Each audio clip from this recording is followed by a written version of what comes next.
Hola, buenas tardes. En este video vamos a presentar el capítulo 21 del libro Artificial Intelligence, A Modern Approach. Nuestro grupo está conformado por Ricardo Velosa, Daniel Galindo, Juan Bedoya, Gabriel Ramírez y Néstor Garzón. En esta presentación, abordaremos los temas del capítulo 21 del libro de Russell y Norvig, Artificial Intelligence, A Modern Approach. Lo dividiremos en 3 secciones principales, como lo hacen en el libro. Estas serán: aprendizaje estadístico, aprendizaje con datos completos y aprendizaje con variables ocultas, algoritmo EM. Aprendizaje estadístico. Antes de iniciar con esta sección, deberemos retomar un concepto que ya ha sido abordado previamente, el cual es el manejo de la incertidumbre. Para hablar sobre modelos de aprendizaje probabilístico, es importante destacar que, como bien sabemos, desde la perspectiva de los agentes, será necesario encargarse de un obstáculo importante, la incertidumbre. Para hacerlo, antes deben aprender teorías probabilísticas sobre el mundo que obtengan desde su propia experiencia. Pero, ¿cómo pueden aprender teorías probabilísticas del mundo real? En este capítulo se abordará esta pregunta, y se explicará cómo pueden hacerlo, al formular las tareas de aprendizaje como procesos de inferencia probabilística.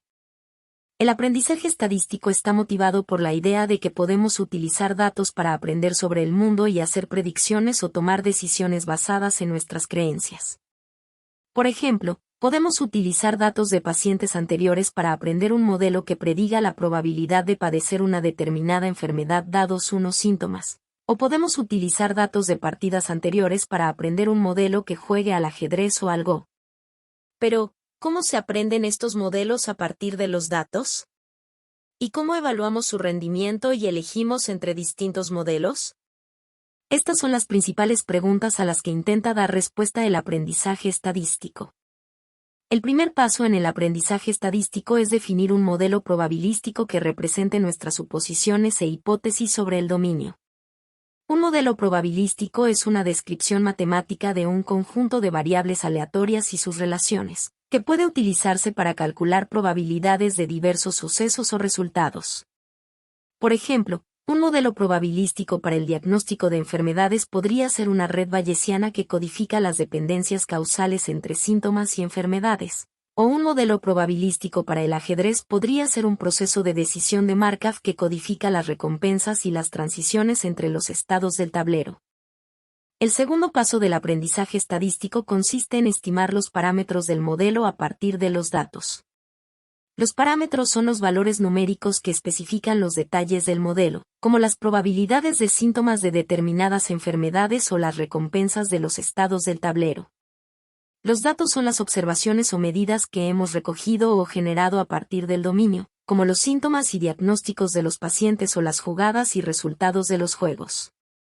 El objetivo es encontrar los valores de los parámetros que mejor se ajustan a los datos, es decir, que hacen que los datos sean más probables según el modelo.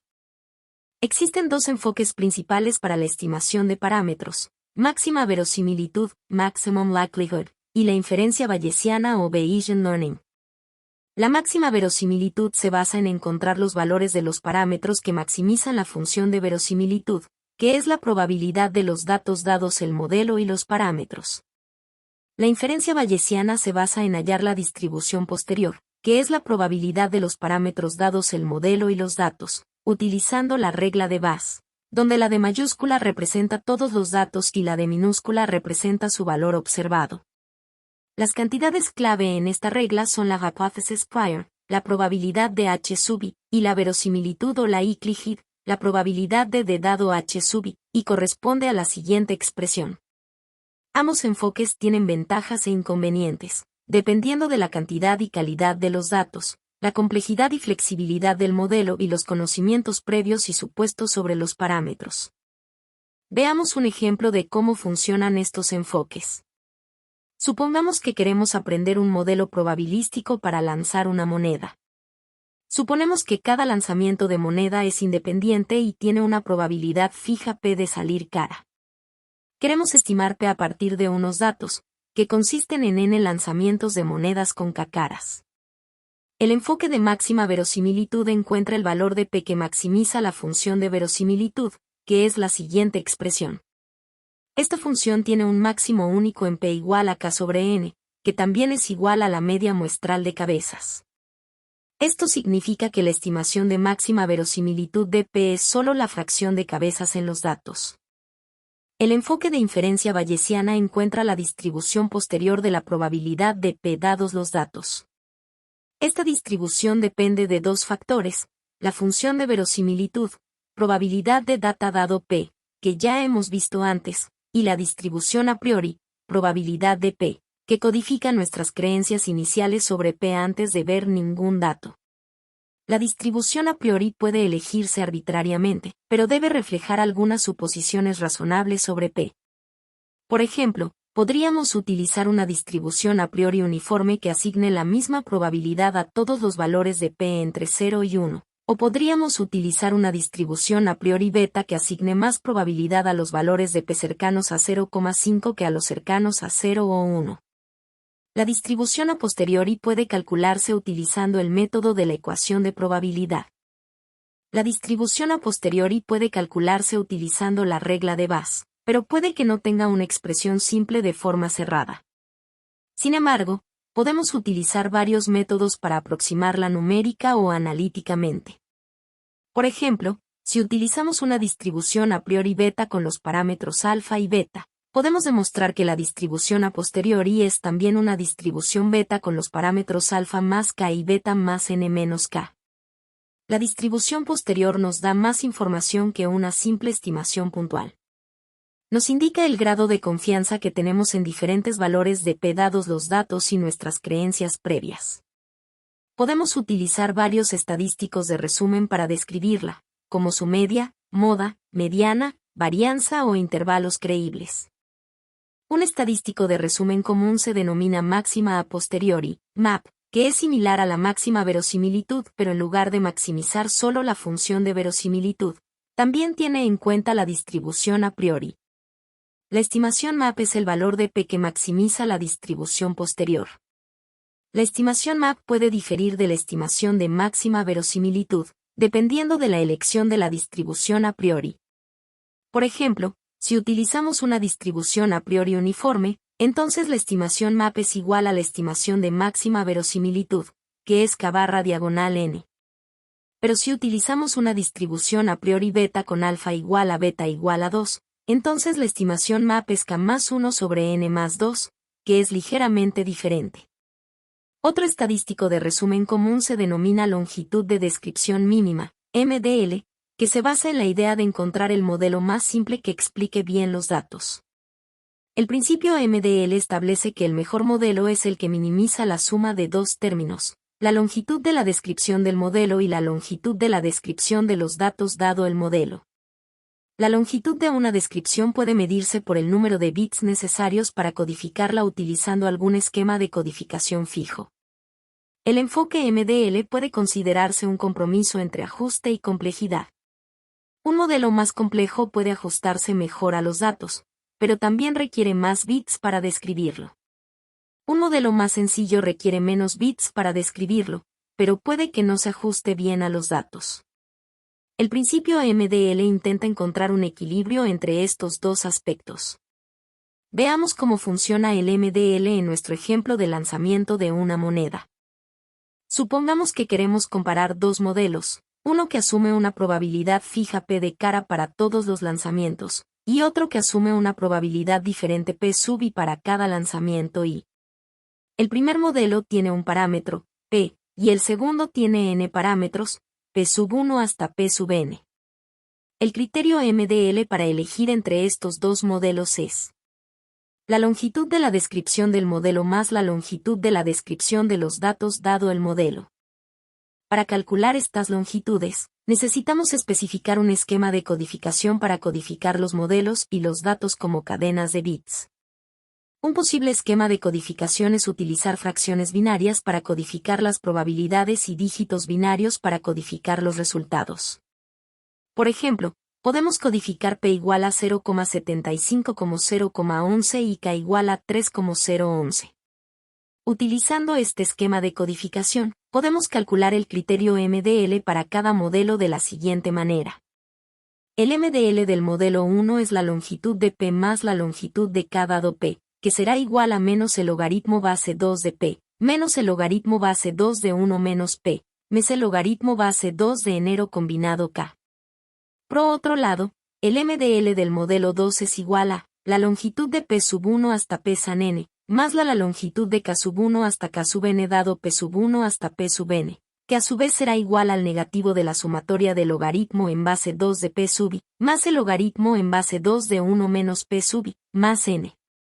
Podemos ver que el minimum description length del modelo 1 depende tanto de P como de K, mientras que el MDL del modelo 2 depende de todos los resultados y probabilidades individuales.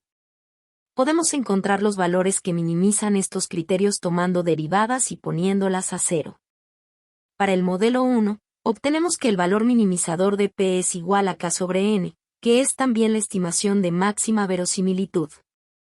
Para el modelo 2, obtenemos que los valores minimizadores de P sub i son iguales a K sub i sobre 1, que también son las estimaciones de máxima verosimilitud para cada lanzamiento de moneda. Podemos comparar estos dos modelos introduciendo estos valores en el criterio MDL y viendo cuál es menor. Por ejemplo, si n es igual a 10 y k igual a 7, obtenemos MDL del modelo 1 es igual a menos el logaritmo en base 2 de 0,7 menos logaritmo en base 2 de 0,3 más logaritmo en base 2 de enero de 20, que será igual a 9,51 bits. Por otro lado, el MDL del modelo 2 será igual al negativo de la suma del logaritmo en base 2 de 0 o 1 más 10, que es igual a 10 bits.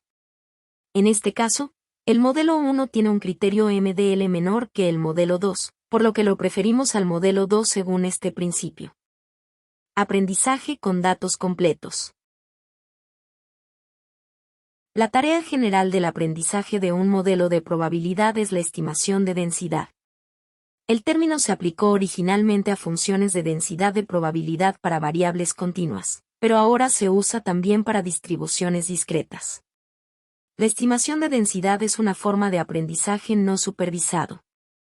Esta sección cubre el caso más simple, donde tenemos datos completos. Los datos son completos cuando cada punto de datos contiene valores para cada variable en el modelo de probabilidad que se está aprendiendo. Nos enfocamos en el aprendizaje de parámetros, es decir, encontrar los parámetros numéricos para un modelo de probabilidad cuya estructura está fija. Aprendizaje de parámetros de máxima verosimilitud, modelos discretos. Supongamos que tenemos una bolsa de dulces de lima y cereza. En esta bolsa las proporciones de sabor son completamente desconocidas. La fracción de cereza podría estar en cualquier lugar entre 0 y 1. El parámetro en este caso, que lo llamamos teta, es la proporción de caramelos de cereza. H sub teta es la hipótesis y la proporción de caramelos de lima es 1 menos teta. En este modelo asumimos que todas las proporciones son igualmente probables, entonces el enfoque de máxima verosimilitud es razonable. Si modelamos la situación con una red bayesiana, necesitamos solo una variable aleatoria que sería el sabor. Esta tiene los valores de cereza y lima, donde la probabilidad de cereza es teta. Ahora supongamos que desenvolvemos n caramelos los cuales son de cereza y n-l son de lima. La verosimilitud de ese conjunto de datos se da por la ecuación. La probabilidad de que ocurra de dado h sub teta es igual al producto desde j igual a 1 hasta n de la probabilidad de que ocurra de sub j dado h sub teta que es igual a teta elevado a la c por 1 menos teta, elevado a la l. La hipótesis de máxima verosimilitud se obtiene mediante el valor de teta que maximiza esta expresión. Dado que la función logaritmo es monótona, entonces se obtiene el mismo valor maximizando el logaritmo de la verosimilitud en su lugar. El resultado es la siguiente ecuación. La verosimilitud de dado h sub teta es igual al logaritmo de la probabilidad de que ocurra de dado h sub teta que es igual a la sumatoria de j igual a 1 hasta n del logaritmo de la probabilidad de que ocurra de sub j dado h sub teta que es igual a c por logaritmo de teta más l por logaritmo de 1 menos teta. Y para encontrar el valor de máxima verosimilitud de teta, derivamos l con respecto a teta, y establecemos la expresión resultante en 0. La derivada de la verosimilitud de d dado h sub θ con respecto a θ es igual a c sobre θ que es igual a L sobre 1 menos θ que es igual a 0. Entonces θ es igual a c sobre c más L que es igual a c sobre n. Con estas ecuaciones se define un método estándar para el aprendizaje de parámetros de máxima verosimilitud, que consiste de la siguiente aplicabilidad. Primero, escribir una expresión para la verosimilitud de los datos como función de los parámetros. Segundo, escribir la derivada del logaritmo de la verosimilitud con respecto a cada parámetro. Tercero, encontrar valores del parámetro tal que las derivadas sean 0. En nuestro ejemplo es trivial, pero en muchos casos para resolver el último paso, se debe recurrir a otros algoritmos de solución iterativa o técnicas de optimización numérica. El ejemplo de los dulces también ilustra un problema significativo con el aprendizaje de máxima verosimilitud en general, cuando el conjunto de datos es lo suficientemente pequeño como para que algunos eventos no se hayan observado todavía, por ejemplo, ningún caramelo de cereza. La hipótesis de máxima verosimilitud asigna probabilidad 0 a esos eventos. Se utilizan varios trucos para evitar este problema, como inicializar los recuentos de cada evento en 1 en lugar de 0. Modelos naive-Bayes. En este modelo naive-Bayes tomamos la clase C como la raíz y los atributos variables X sub y son las hojas. Los parámetros estarían dados por la siguiente ecuación. Θ es igual a la probabilidad de que C sea verdadero. Θ sub i1 es igual a la probabilidad de que X sub i sea verdadero dado que C es verdadero. Θ sub i2 es igual a la probabilidad de que X sub i sea verdadero dado que C es falso. El modelo mostrado en la figura se consideraría un modelo Bayes ingenuo donde la clase es sabor y tiene un solo atributo, envoltorio. Los valores de los parámetros de máxima verosimilitud se encuentran con los métodos explicados anteriormente. Una vez el modelo ha sido entrenado de esa manera, se puede utilizar para clasificar nuevos ejemplos para los cuales la variable de clase C no se ha observado. Con los valores de atributo observados X sub 1 hasta X sub n, la probabilidad de cada clase se calcula de la siguiente manera. La probabilidad condicional de un evento C dado que ocurre X sub 1 hasta X sub n es igual a alfa por la probabilidad de C multiplicada por el producto de las probabilidades de X sub i dado C para cada i. Una predicción determinista se puede obtener eligiendo la clase más probable. En la siguiente imagen se muestra una comparativa con los árboles de decisión. Se determina que el método aprende bastante bien, pero no tan bien como el aprendizaje de los árboles de decisión. Teniendo en cuenta sus ventajas, podemos decir que el aprendizaje de naive-Bayes se adapta bien a problemas muy grandes. También que manejan bien los datos ruidosos o faltantes y pueden proporcionar predicciones probabilísticas cuando sea necesario. Por otro lado, su principal desventaja es el hecho de que la suposición de independencia condicional rara vez es precisa, especialmente con un gran número de atributos. Modelos generativos y discriminativos.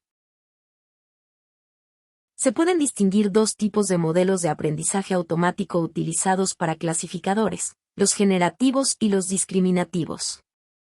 El modelo generativo modela la distribución de probabilidad de cada clase. Va generando una selección aleatoria de elementos que sea representativa a la categoría. El modelo discriminativo aprende directamente la frontera de decisión entre las clases, pero asimismo, no pueden generar unos elementos nuevos representativos a la categoría. Dada un conjunto de entradas de ejemplo, proporciona solo una categoría de salida. Los modelos generativos se centran en estimar la probabilidad conjunta de los datos y las etiquetas, mientras que los modelos discriminativos se centran en estimar la probabilidad condicional de las etiquetas dadas los datos. En comparación, los modelos generativos funcionan mejor con una cantidad pequeña de datos y los modelos discriminativos en casos de cantidad máxima de datos. Aprendizaje de parámetros de máxima verosimilitud, modelos continuos. El modelo lineal gaussiano se considera modelo de probabilidad continua. Los principios del aprendizaje de máxima verosimilitud son idénticos en los casos continuos y discretos. En el caso de aprender los parámetros de una función de densidad gaussiana, podemos asumir que los datos se generan como describe la ecuación. Probabilidad de X es igual a 1 sobre desviación estándar por la raíz de 2pi, multiplicado por Euler elevado a la potencia de menos la diferencia entre x y la media al cuadrado dividido por 2 veces la desviación estándar al cuadrado.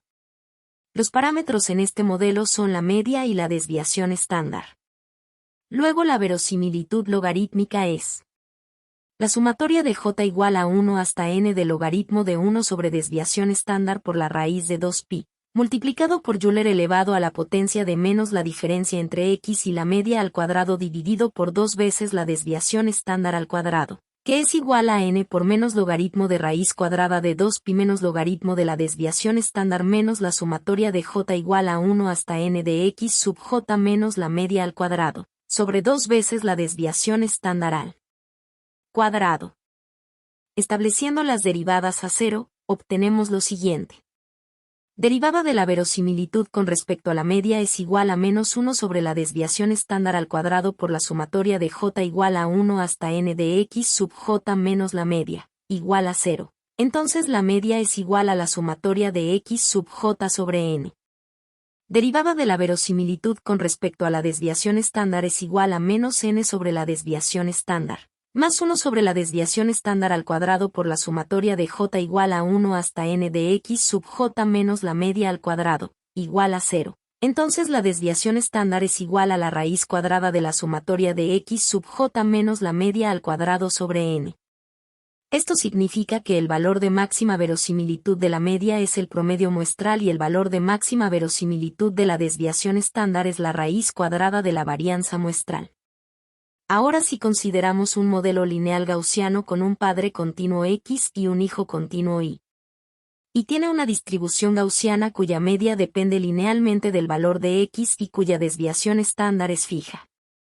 Para aprender la distribución condicional de y dado x, podemos maximizar la verosimilitud. La probabilidad condicional de y dado x es igual a 1 sobre desviación estándar por la raíz cuadrada de 2pi, por Euler elevado a la potencia de menos y menos teta sub 1 x más teta sub 2 al cuadrado, dividido 2 veces la desviación estándar al cuadrado. Aquí los parámetros son teta sub 1, teta sub 2 y la desviación estándar. Los datos son una colección de pares x sub j e y sub j como muestra la figura de la distribución condicional de y dado x. Si consideramos solo los parámetros teta sub 1 y teta sub 2, que definen la relación lineal entre x e y, queda claro que maximizar la verosimilitud con respecto a estos parámetros es lo mismo que minimizar el numerador y menos teta sub 1 más teta sub 2 al cuadrado en la ecuación presentada. Este es el error L sub 2. El error cuadrado entre el valor real y la predicción de teta sub 1x más teta sub 2. Esta es la cantidad minimizada por el procedimiento de regresión lineal. Ahora se entiende por qué al minimizar la suma de errores cuadrados da como resultado el modelo de línea recta de máxima verosimilitud, siempre que los datos se generen con ruido gaussiano de varianza fija. El aprendizaje bayesiano de parámetros. Este funciona bien con conjuntos de datos relativamente grandes pero representa deficiencias con conjunto de datos pequeños. Para ello vamos a explicarlo más a fondo. El aprendizaje bayesiano de parámetros. Este funciona bien con conjuntos de datos relativamente grandes pero representa deficiencias con conjunto de datos pequeños. Para ello vamos a explicarlo más a fondo. Después de ver el dulce de cereza, la hipótesis de máxima probabilidad es que la bolsa está llena de dulces de cereza donde teta iguala a 1.0. Esto no es una conclusión razonable ya que a priori sabemos que está llena de dulces de cereza y limón. Esto es porque el enfoque bayesiano comienza con una hipótesis inicial y la va actualizando a medida que tenemos nuevos datos. Como podemos ver en la imagen, la probabilidad de que sea un dulce de cereza es teta, donde la variable aleatoria z define el espacio probabilístico donde sigue la distribución p, z. Si el parámetro teta puede estar entre 0 y 1, entonces p, z, es una función de densidad continua y si no sabemos los posibles valores de teta podemos usar la función de densidad uniforme. Como podemos ver en la imagen, la probabilidad de que sea un dulce de cereza es teta, donde la variable aleatoria z define el espacio probabilístico donde sigue la distribución p, z. Si el parámetro teta puede estar entre 0 y 1, entonces p, z, Es una función de densidad continua y si no sabemos los posibles valores de θ podemos usar la función de densidad uniforme y todos los valores son iguales. Sin embargo, podemos usar la distribución beta. La distribución beta está definida por dos hiperparámetros A y B como vemos en la imagen y si formula. Donde alfa es una constante de normalización que hace integrar hasta 1 y depende de A y B como vemos en la imagen. Después de ver un dulce de cereza, simplemente incrementamos el parámetro A para obtener el posterior. Del mismo modo, después de ver un caramelo de Lima, incrementamos el parámetro B. Por lo tanto, podemos ver los hiperparámetros A y B como recuentos virtuales, en el sentido de que un beta A, B, a priori se comporta exactamente como si hubiéramos empezado con un beta 1, 1. Del mismo modo seguimos reemplazando para obtener nuestra expresión final. Regresión lineal bayesiana. En esta sección mostraremos cómo aplicar un enfoque bayesiano a una tarea estadística estándar, la regresión lineal. La regresión lineal en la sección 19.6 se definió la regresión lineal en el enfoque convencional como minimización de la suma de errores al cuadrado y se reinterpretó en la sección 4 de febrero de 21 como maximización de la verosimilitud asumiendo un modelo de error gaussiano. Esto tiene unos errores donde uno de ellos es al momento de predecir un valor que está lejos de los datos observados con el cual se entrenó el modelo que debe ser tratado de diferente manera a como se trató en un dato que sí fue observado. Esto puede ser corregido usando un acercamiento bayesiano, como vemos en la imagen. La idea general es colocar una prioridad en los parámetros del modelo, los coeficientes del modelo lineal y la varianza del ruido y luego calcular la posterioridad del parámetro dados los datos. Para datos multivariantes y un modelo de ruido desconocido, esto lleva a mucha álgebra lineal, así que la independencia de los parámetros se centra en un caso sencillo, datos univariables, un modelo que está restringido a pasar por el origen y ruido conocido. Vemos que la predicción media para I sub nx, es decir, se basa en la media posterior para. La varianza de la predicción viene dada por el ruido del modelo 2 más un término proporcional a x2. Lo que significa que la desviación típica de la predicción aumenta asintóticamente de forma lineal con la distancia al origen. La figura ilustra este fenómeno, como se mencionó anteriormente tiene una mayor incertidumbre para las predicciones que están más lejos de los puntos de datos observados lo cual le da más sentido a nuestro modelo. Aprendizaje con variables ocultas, algoritmo EM. Muchos problemas del mundo real tienen variables ocultas, a veces llamadas variables latentes, que no son observables en los datos. Por ejemplo, los historiales médicos suelen incluir los síntomas observados, el diagnóstico del médico, el tratamiento aplicado y, tal vez, el resultado del tratamiento, pero rara vez contienen una observación directa de la propia enfermedad. Cabe preguntarse, si no se observa la enfermedad, ¿podríamos construir un modelo basado únicamente en las variables observadas? La respuesta aparece en la figura que AYB, que muestra un pequeño modelo ficticio de diagnóstico de una cardiopatía.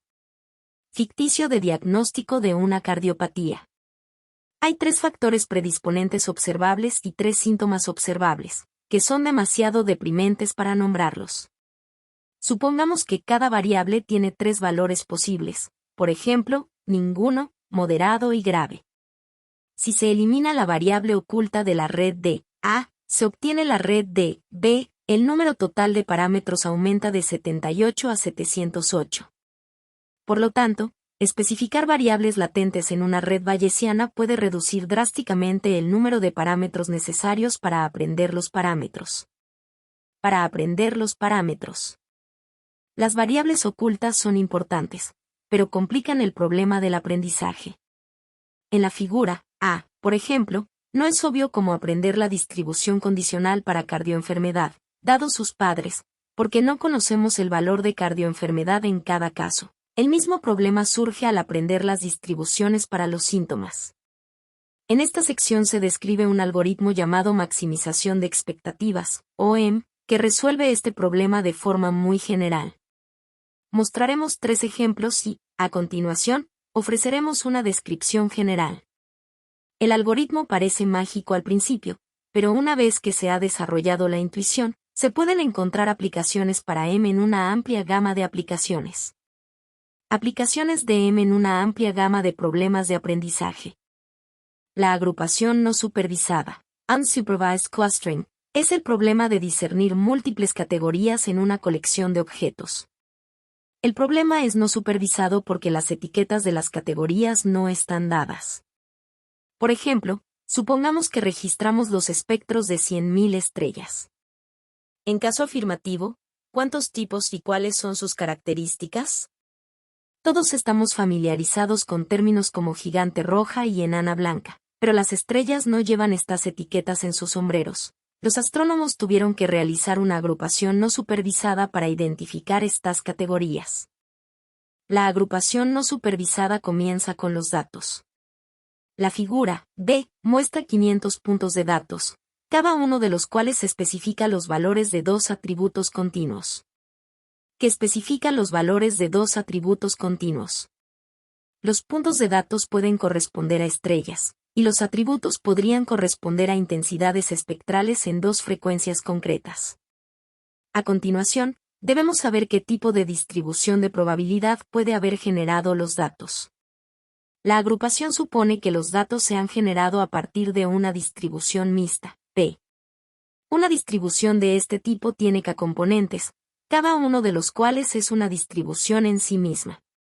Un punto de datos se genera eligiendo primero un componente y generando después una muestra a partir de ese componente. El problema de la agrupación no supervisada, entonces, es recuperar un modelo de mezcla gaussiana como el de la figura A partir de datos brutos como los de la figura B. Como el de la figura A partir de datos brutos como los de la figura B.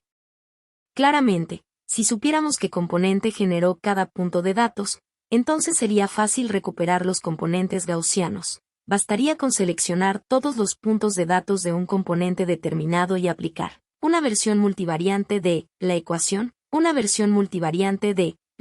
para ajustar los parámetros de una gaussiana a un conjunto de datos. El problema es que no conocemos ni las asignaciones ni los parámetros. La idea básica de M en este contexto es pretender que conocemos los parámetros del modelo y luego inferir la probabilidad de que cada punto de datos pertenezca a cada componente. La idea básica de M en este contexto es pretender que conocemos los parámetros del modelo y luego inferir la probabilidad de que cada punto de datos pertenezca a cada componente. El proceso se repite hasta la convergencia. Esencialmente, estamos completando los datos al inferir distribuciones de probabilidad sobre las variables ocultas a qué componente pertenece cada punto de datos basándonos en el modelo actual. El modelo actual. Para la mezcla de gaussianos, inicializamos los parámetros del modelo de mezcla arbitrariamente y luego iteramos los dos pasos siguientes. Paso E. Calcular las probabilidades. P sub I ya igual a P, C igual a I X sub J. La probabilidad de que el dato X ya haya sido generado por el componente Y. Paso M. Calcule la nueva media, la covarianza y los pesos de los componentes siguiendo los siguientes pasos en secuencia. El paso E, o paso de expectativas, puede considerarse como el cálculo de los valores esperados πj de las variables indicadoras ocultas Cia y J, donde Cia y J es 1 si el dato X ya fue generado por el componente Y'ésimo y 0 en caso contrario. El paso M, o de maximización o maximización, encuentra los nuevos valores de los parámetros que maximizan la probabilidad logarítmica de los datos, dados los valores esperados de las variables indicadoras ocultas. El modelo final que aprende M cuando se aplica a los datos de la figura A, se muestra en la figura C, es prácticamente indistinguible del modelo original a partir del cual se generaron los datos, línea horizontal. La figura B representa la probabilidad logarítmica de los datos según el modelo actual a medida que avanza la M. Cabe destacar dos aspectos. En primer lugar, la probabilidad logarítmica del modelo final aprendido supera ligeramente la del modelo original, a partir del cual se generaron los datos. Esto puede parecer sorprendente, pero simplemente refleja el hecho de que los datos se generaron aleatoriamente y puede que no reflejen con exactitud el modelo subyacente. El segundo punto es que M aumenta la probabilidad logarítmica de los datos en cada iteración. Este hecho puede demostrarse en general. Además, en determinadas condiciones, que se cumplen en la mayoría de los casos, se puede demostrar que M alcanza un máximo local en la probabilidad. En este sentido, M se parece a un algoritmo de ascenso basado en el gradiente, pero hay que tener en cuenta que no tiene parámetro de tamaño de paso. Las cosas no siempre salen tan bien como sugiere la figura A. Puede ocurrir, por ejemplo, que un componente gaussiano se contraiga hasta cubrir un único punto de datos. En ese caso, su varianza será 0 y su probabilidad infinita. Si no sabemos cuántos componentes hay en la mezcla, tendremos que probar distintos valores de K y ver cuál es el mejor. Eso puede ser una fuente de error. Otro problema es que dos componentes pueden fusionarse, adquiriendo medias y varianzas idénticas y compartiendo sus puntos de datos. Estos tipos de máximos locales degenerados son problemas graves, especialmente en dimensiones altas. Una de las soluciones consiste en aplicar priors a los parámetros del modelo y aplicar la versión map de M. Otra es reiniciar un componente con nuevos parámetros aleatorios si se hace demasiado pequeño o se acerca demasiado a otro componente. Una inicialización sensata también ayuda. Para aprender una red bayesiana con variables ocultas, aplicamos las mismas ideas que funcionaron para las mezclas de gaussianos. La figura A representa una situación en la que hay dos bolsas de caramelos que se han mezclado. Los caramelos se describen mediante tres características. Además del sabor y el envoltorio, algunos caramelos tienen un agujero en el centro y otros no. La distribución de caramelos en cada bolsa se describe mediante un modelo Bayes ingenuo. Las características son independientes, dada la bolsa, pero la distribución de probabilidad condicional de cada característica depende de la bolsa. Los parámetros son los siguientes. Θ es la probabilidad a priori de que un caramelo proceda de la bolsa 1, θ sub f1 y θ sub f2 son las probabilidades de que el sabor sea cereza, dado que el caramelo procede de la bolsa 1 de la bolsa 2, respectivamente. θ sub w1 y θ sub w2 dan las probabilidades de que el envoltorio sea rojo, y θ sub h1 y θ sub h2 dan las probabilidades de que el caramelo tenga un agujero. El modelo general es un modelo mixto, una suma ponderada de dos distribuciones diferentes, cada una de las cuales es un producto de distribuciones independientes univariantes. De las cuales es un producto de distribuciones univariantes independientes. De hecho, también podemos modelar la mezcla de gaussianas como una red bayesiana, como se muestra en la figura B. En la figura la bolsa es una variable oculta porque, una vez mezclados los caramelos, ya no sabemos de qué bolsa procede cada caramelo. En tal caso, ¿podemos recuperar las descripciones de las dos bolsas observando los caramelos de la mezcla? Trabajemos con una iteración de M para este problema. En primer lugar, veamos los datos. Generamos 1000 muestras a partir de un modelo cuyos parámetros verdaderos son los siguientes. Es decir, los caramelos tienen la misma probabilidad de proceder de una u otra bolsa. Rojo con agujeros. La segunda es mayoritariamente de lima con envoltorios verdes y sin agujeros. En los recuentos de los 8 tipos de caramelos posibles son los siguientes. Empezaremos por inicializar los parámetros. Por simplicidad numérica, elegimos arbitrariamente. En primer lugar, trabajemos con el parámetro θ. En el caso totalmente observable, lo estimaríamos directamente a partir de los recuentos observados de caramelos de las bolsas 1 y 2. Como la bolsa es una variable oculta, calculamos en su lugar los recuentos esperados. Como la bolsa es una variable oculta, calculamos los recuentos esperados. El recuento esperado n gorro, bolsa igual a 1, es la suma, sobre todos los caramelos, de la probabilidad de que el caramelo proceda de la bolsa 1. Estas probabilidades pueden calcularse mediante cualquier algoritmo de inferencia para redes bayesianas. Para un modelo Bayes ingenuo como el de nuestro ejemplo, podemos hacer la inferencia a mano, utilizando la regla de Bayes y aplicando la independencia condicional. Aplicando esta fórmula a, digamos, los 273 caramelos de cereza con agujeros envueltos en rojo, obtenemos una contribución de aproximadamente 0.22797.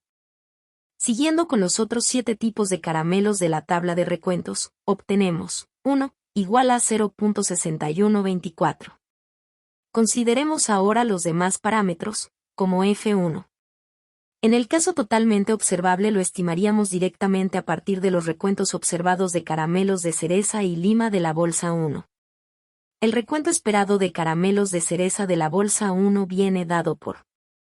De nuevo, estas probabilidades pueden calcularse mediante cualquier algoritmo de red de Bayes. Completando este proceso, obtenemos los nuevos valores de todos los parámetros. La probabilidad logarítmica de los datos aumenta de menos 2044 inicialmente a menos 2021 después de la primera iteración, como se muestra en la figura 21.13b. Es decir, la actualización mejora la probabilidad en un factor de aproximadamente e a la 2310 a la 10.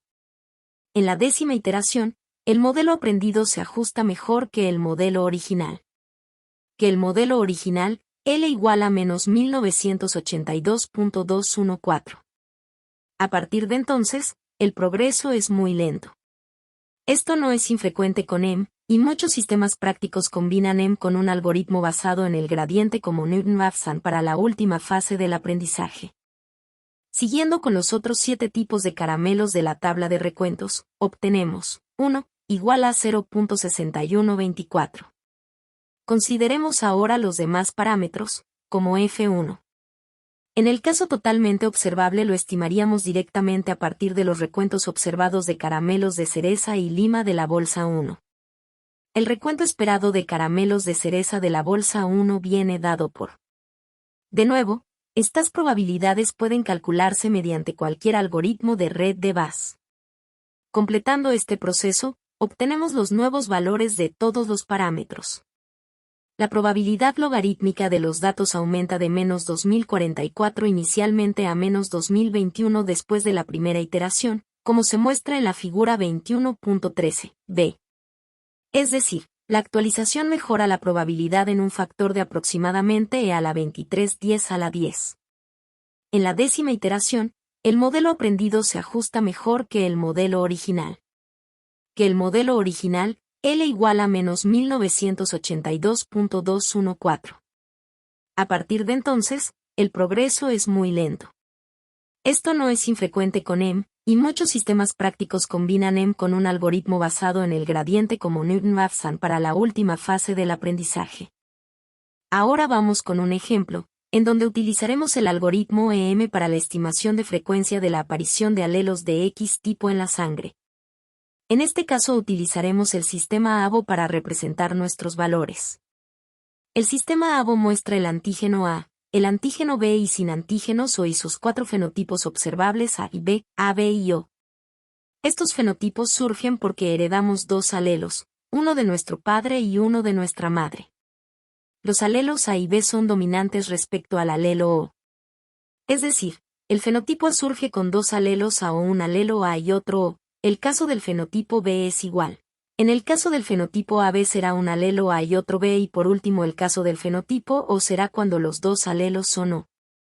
Tomaremos como partida una muestra de la población donante de sangre para el Ejército Español en el año 1937. Es una muestra con N igual a 4280 observaciones, de los cuales N sub A igual a 2034 con fenotipo A, N sub B igual a 334 con fenotipo B. N sub AB igual a 136 con fenotipo AB y N sub O igual a 1776 con fenotipo O.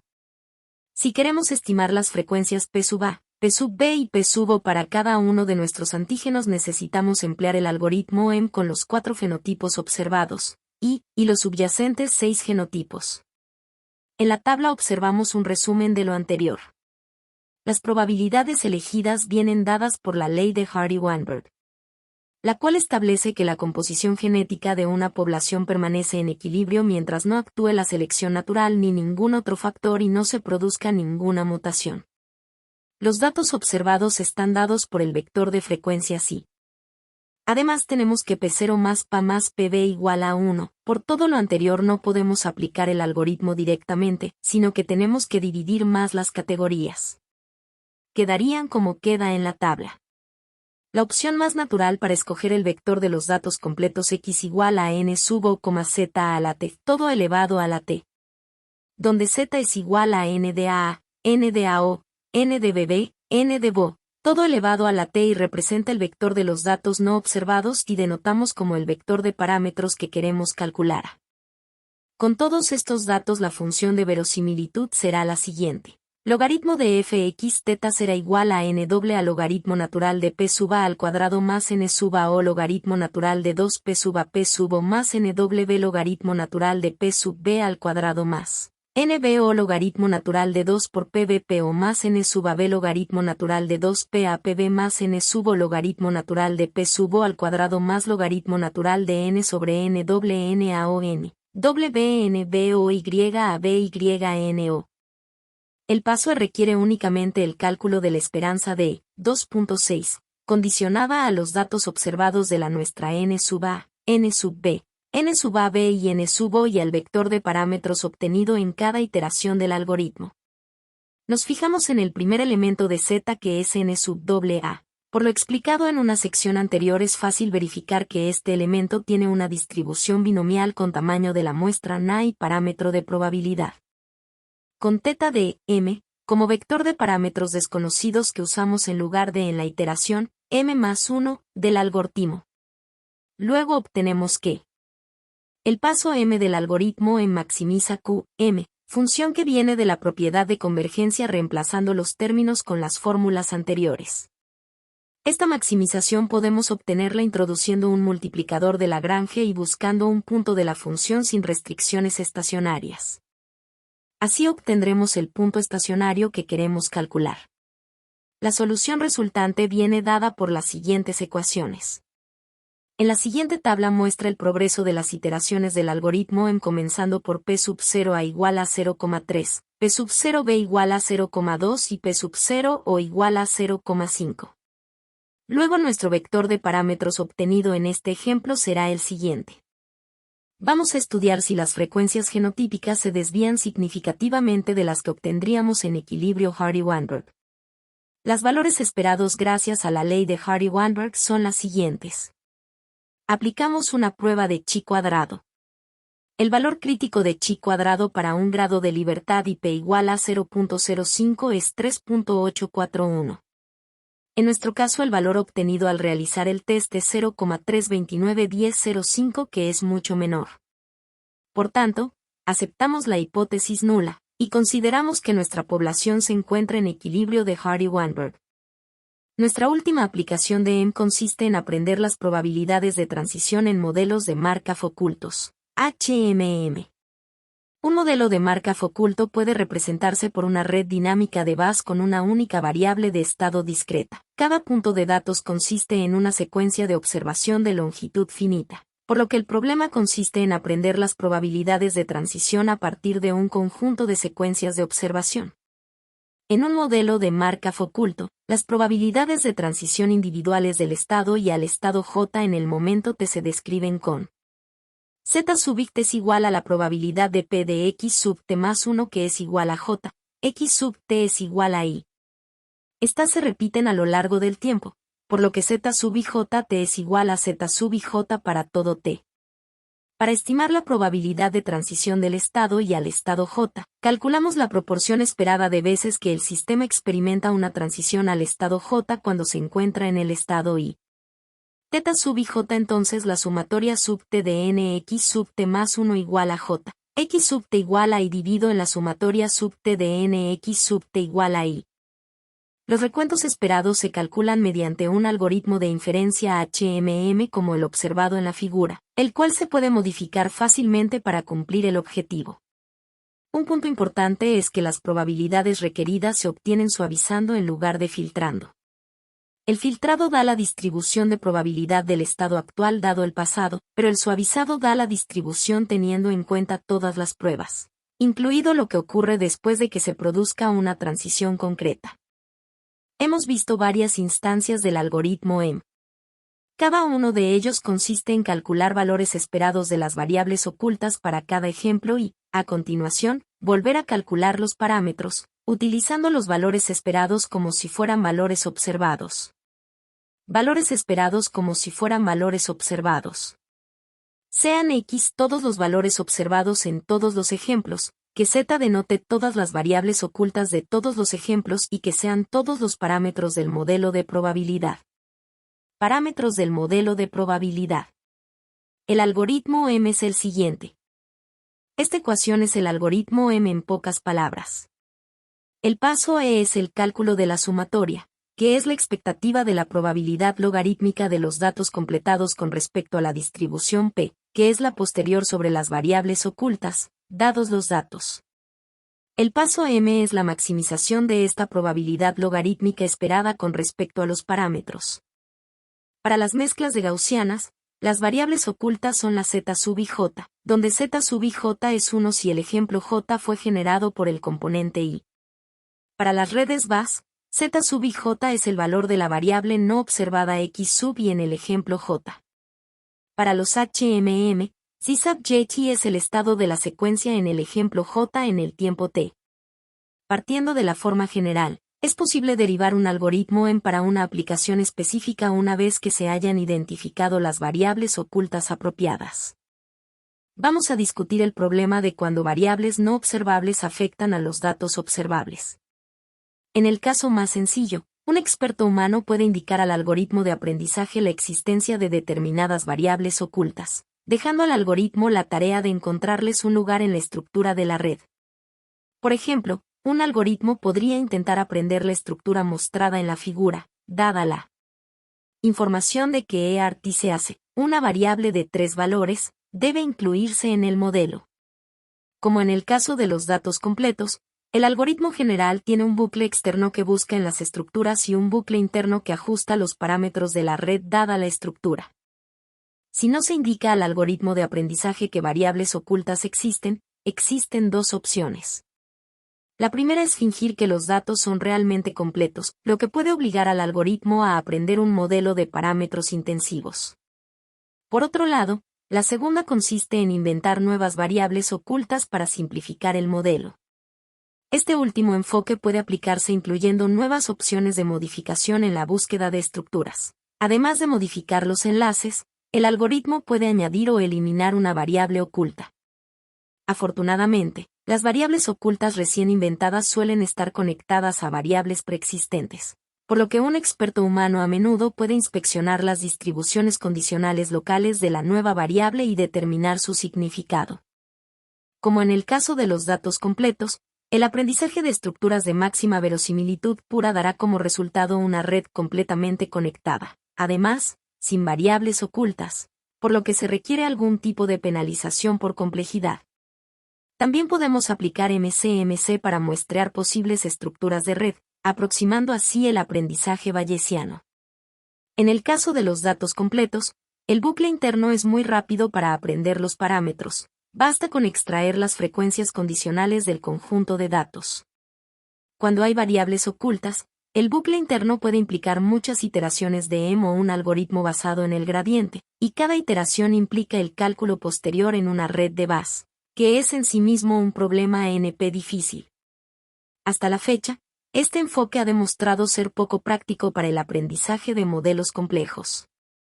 Una posible mejora es el llamado algoritmo M estructural, que funciona de forma muy similar al M ordinario, salvo que el algoritmo puede actualizar la estructura además de los parámetros.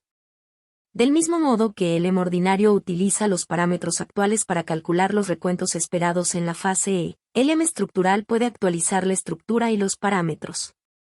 Así como el M ordinario utiliza los parámetros actuales para calcular los recuentos esperados en el paso E y luego los aplica en el paso M para elegir nuevos parámetros. El M estructural utiliza la estructura actual para calcular los recuentos esperados y luego los aplica en el paso M para evaluar la probabilidad de nuevas estructuras potenciales.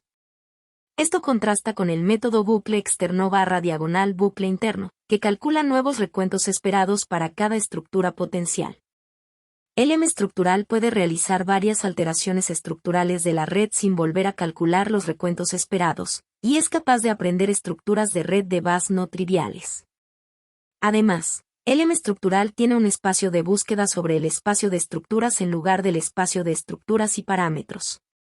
No obstante, Queda mucho trabajo antes de que podamos decir que el problema del aprendizaje estructural está resuelto. Para finalizar, podemos concluir que los métodos de aprendizaje bayesianos formulan el aprendizaje como una forma de inferencia probabilística, utilizando las observaciones para actualizar una distribución a priori sobre las hipótesis.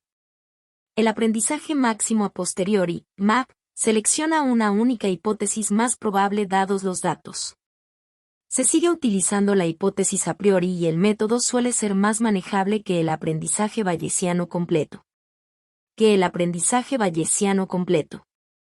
aprendizaje de máxima verosimilitud simplemente selecciona la hipótesis que maximiza la verosimilitud de los datos. Es equivalente al aprendizaje MAP con una prioridad uniforme.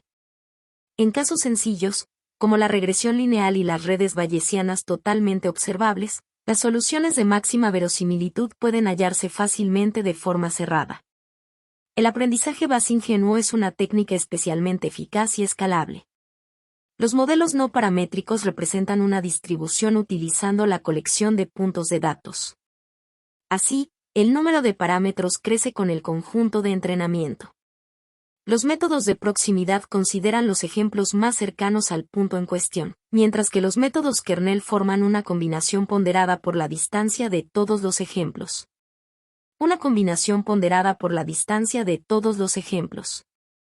Muchas gracias por su atención.